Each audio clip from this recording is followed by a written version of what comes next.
I was full of nerves before our holiday last year. That's not usually the way people go into holidays, is it? But this was going to be my first trip to France on the bike that I'd just acquired only 6 weeks after passing my tests. Watch this video to see how I got on.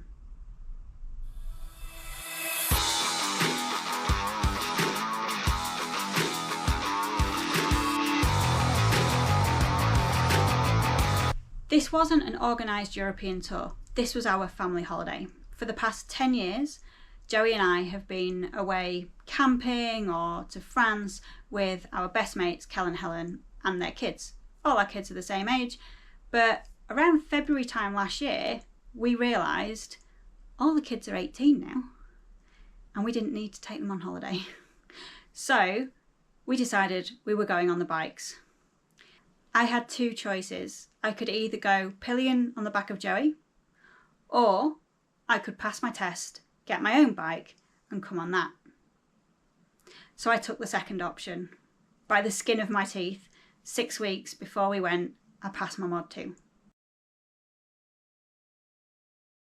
So about this time last year, February 2025, I was doing lots of riding, I was getting out loads on my 125, I was preparing for my Mod 2, and I knew we were going to France, whether I was going as a pillion or on my own bike.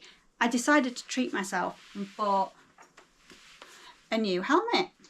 This is the HJC Rafa 11 or Rafa 2, I don't know which way around you say that.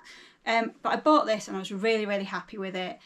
Got my cardo put on it by the dealership, and I was really, really happy with this helmet and thought this will be coming to France with me.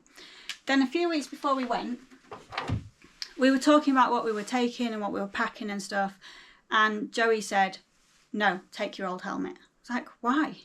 This is brand new and, you know, bang up to the latest standards. Why would I take this? Now, this is my old Nolan. It's a N100 and it's a flip front and it's got a drop down sun visor and it's already got all of my cardo innards in it. The difference in taking this was that it does have the flip front. This is super useful when we were pulling up at border crossings, petrol stations, or even just when we pulled over to look at a view. Being able to just flip your front up rather than take your whole helmet off was really, really useful. Not only that, it has the flip down sun visor, which my HJC doesn't. My HJC came with two visors, a light one, a dark one and a normal one. And actually, that would have been problematic in France. Yes, we were going for 2 weeks in July. It was more than likely going to be sunny every single day. So I could have just gone with the dark visor on. But there were a couple of times when we were coming back from somewhere that it did go dark on us, in which case I would have had to ride with my visor up the whole time because the dark visor would have been doing me a disadvantage. So in the end, took my Nolan and I was really, really happy that I did. So everybody else on the trip were seasoned tourers, seasoned rally goers. So they were really used to packing all their stuff up, packing it on their bike and riding away. I'd never done that before. So Joey did all the heavy lifting for us. Here's a picture of our two bikes and you can see just how different they are. Joey's is absolutely piled up with stuff and I just have two throw over side panniers. In there was my rain suit in one side and in the other side a spare jacket, spare pair of pants and my sandals. I'd only passed my test 6 weeks. Joey's been riding for donkey's years. He can manage the weight, so we didn't want to put that extra pressure on me, so he did all the heavy lifting. As a side note, my all-in-one Richer rain suit was an absolute game changer. On the way back from Folkestone, we had torrential rain all the way up to home. It never stopped raining. We stopped at Blythe services on the A1 to try and dry out a bit. We absolutely flooded Costa. Sorry, Costa. And I was the only one that was mostly dry. because my rain suit went right up to my chin, covered my boots. Yes, my boots were wet, so my feet were wet, and I had a little bit of water coming in at the cuff, but other than that, I was dry. Everybody else who had either two-piece waterproofs on, or Joey who didn't have any waterproofs on, were absolutely soaked to the skin. At that time though, I didn't have a top box. It became top of my to buy list when I got back, because wherever we stopped, I had to chain my helmet to my bike wheel with a bicycle lock or something like that, which was quite unnerving because you just don't want to leave your helmet out in a car park where it could be kicked, it could be knocked over, anything like that. So top box was top of the list to buy the minute I got home, and I now have one and it's an absolute godsend. The other thing that I discovered last year, and I am a bit of a geek for organisational tools, but was compression packing cubes. I bought them off Amazon, and they basically take your clothes from being about this thick and scrunch them down so that they pack as small as possible. These were brilliant. Here's a picture of all the clothes for me and Joey for a whole 2 weeks. And even then we overpacked. There was plenty of stuff that I never wore. I took a pair of jeans. When was I going to wear a pair of jeans in 35-degree heat in the summer? There was no way they were going on under my bike pants in that weather. So why did I take them? Took a pair of trainers as well. Never used them either. I just had my bike boots and my sandals. That's all I needed, and that's all I'll take this year. The other thing that I learned about packing was, and we thought about this before we went, we're going to be going everywhere on the bikes. So we're going to have our bike jackets, bike pants, bike boots, helmet, gloves, all of those things on. So actually, when we go look around a town, for instance, we need to change, or we need clothes underneath that are easy to wear under your riding gear, and you can just strip off your riding gear in a car park and walk away from your bikes in summer clothes. But everything that we wore had to be something that could go under our bike gear whilst we were riding, but then we could relax in as we were walking around exploring Le Mans or Saumur or many of the other lovely towns that we visited. This was the first time that I had done proper group rides. We were going to be on the road together, covering 2,000 miles in 2 weeks, so it was important we got into a rhythm. There were 4 of us, so we decided that Joey would lead because he grew up on the continent, so he would make sure we didn't accidentally drive on the wrong side of the road or go the wrong way around a roundabout. Joey also had the key role of decision making.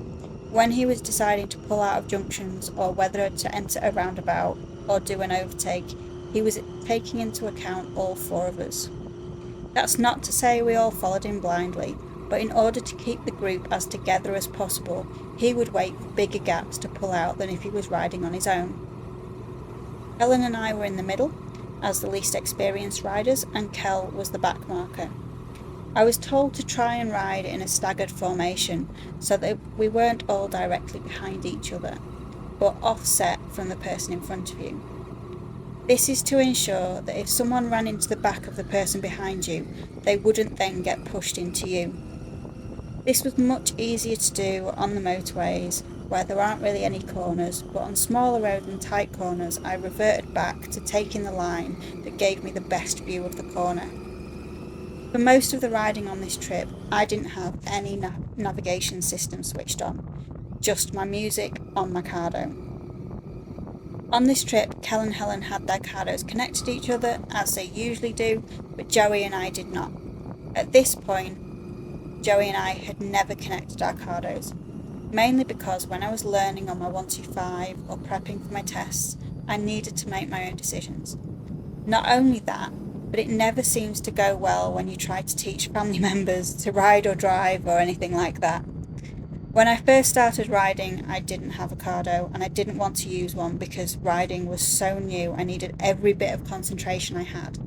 Eventually I did buy a Cardo and used it for music only to start with, but as I got more confidence, I did add listening to my sat nav, but I didn't have a phone mounted to my handlebars or anything like this.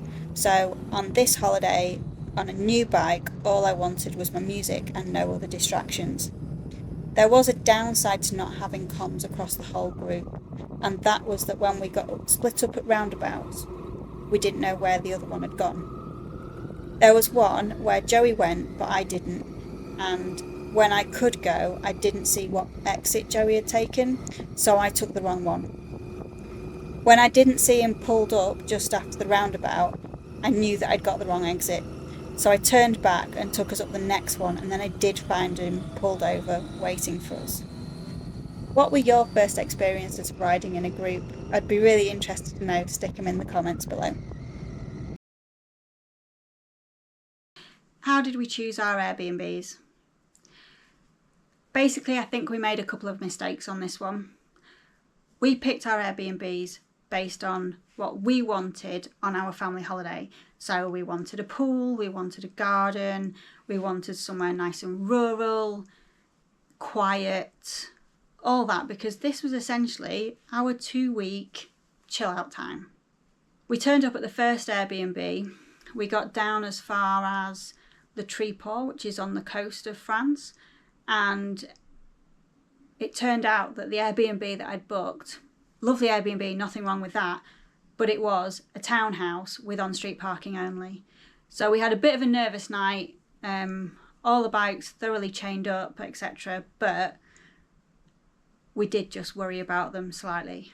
But what was good about that was we were right in the centre of town. We'd set off at 6 a.m. and we got to Le Tréport at about 6:30 French time, so we'll have gone back an hour. And so we were thankfully right in the centre of town, really short walk to the marina where there was loads of restaurants.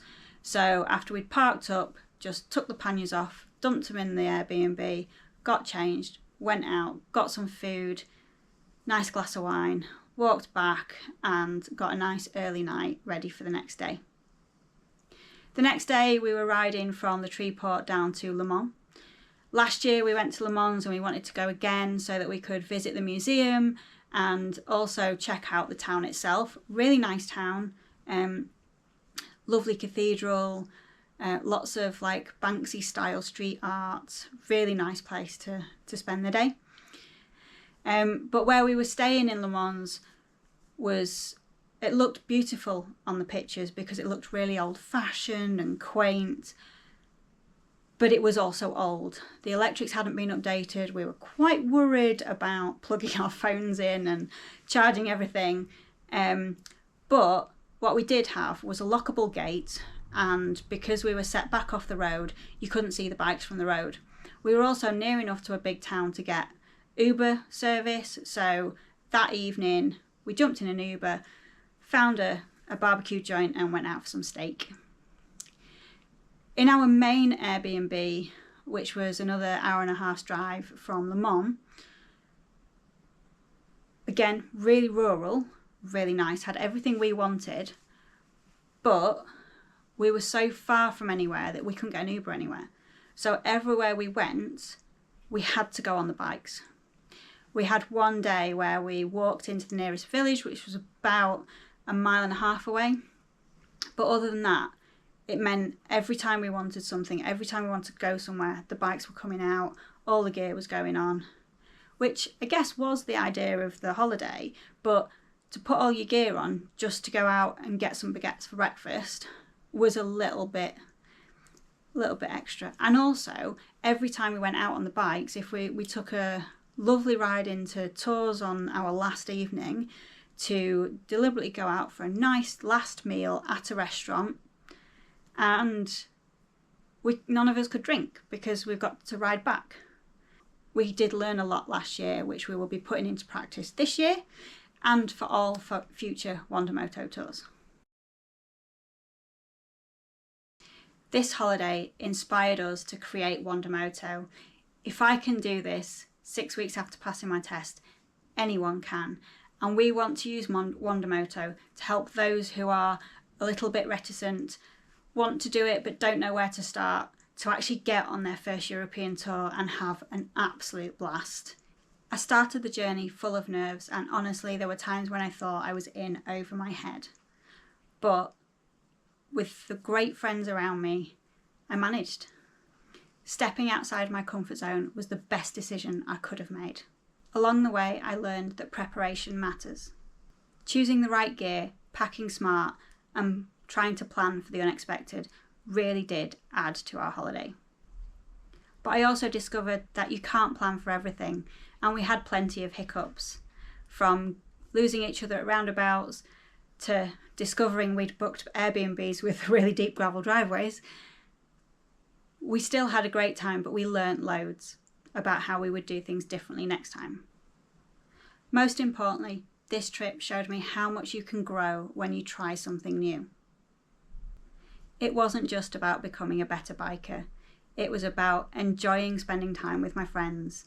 It was about having loads of laughs, plenty of cheese, plenty of wine, and just enjoying our holiday. That's what inspired us to set up WanderMoto, to encourage people to take that first step, to try something new, to push themselves outside of their comfort zone, and to find out that they actually really loved it. So if you're watching this and wondering whether you could do it, let me tell you, you absolutely can. Every journey starts with a single decision to try, and you don't know where you might end up. If you have questions or want to share your own story in the comments, we'd love to hear them. Connect with WanderMoto across all social media platforms and follow us along. We'll be heading to the Vosges Mountains in July, and we can't wait to take you with us.